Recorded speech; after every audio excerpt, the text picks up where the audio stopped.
Well, the Democratic Big Ten has grown a little bigger in the last week or two. It already included illegal immigrants. Now it explicitly includes dangerous gang members as well. After the president described MS-13 as animals last week, the left lectured us on how it's wrong to be mean to a group that butchers people with machetes. Here's part of it. Is it appropriate for a president to ever call anyone an animal, even if they are sadistic gang members? Yeah, I think that's something to watch out for. The history of political leaders dehumanizing opponents, even criminals, and using animal metaphors is a dangerous one. That is not something that we should accept from an American president. I do think there's a serious problem with the president dehumanizing any group of people in the United States, even if they are hardened criminals. It's like so many buffoons on TV. Where do you start?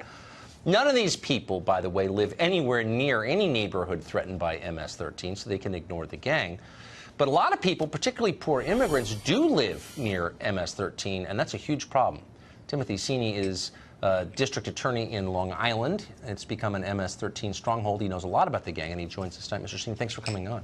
Thanks for having me. So, do you think that of all the people you could defend in America, MS-13 would be like near the top of the list of groups that you'd want to stick up for?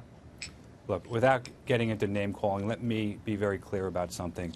This is one of the most violent gangs that we have in the world. It's a transnational criminal organization whose motto is rape, kill, and control.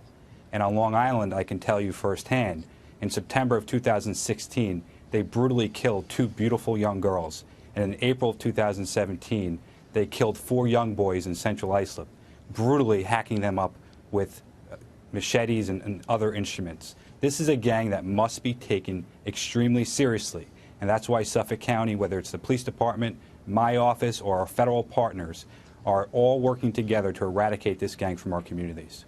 So tell me if my impression is right, that MS-13 isn't really active in the neighborhoods where, say, I don't know, MSNBC contributors might live. It's really immigrants who are getting the brunt of this. There's no question that this gang preys upon young Hispanic boys. I'll tell you a quick anecdote. In December of 2017, the Suffolk County Police Department prevented a murder. They received a tip from the community. They did surveillance, and they actually interceded in an attempt by MS-13 gang members to abduct a young Hispanic boy from Brentwood. And that's a hamlet in Suffolk County that is a very diverse hamlet, and it includes a large Salvadorian population.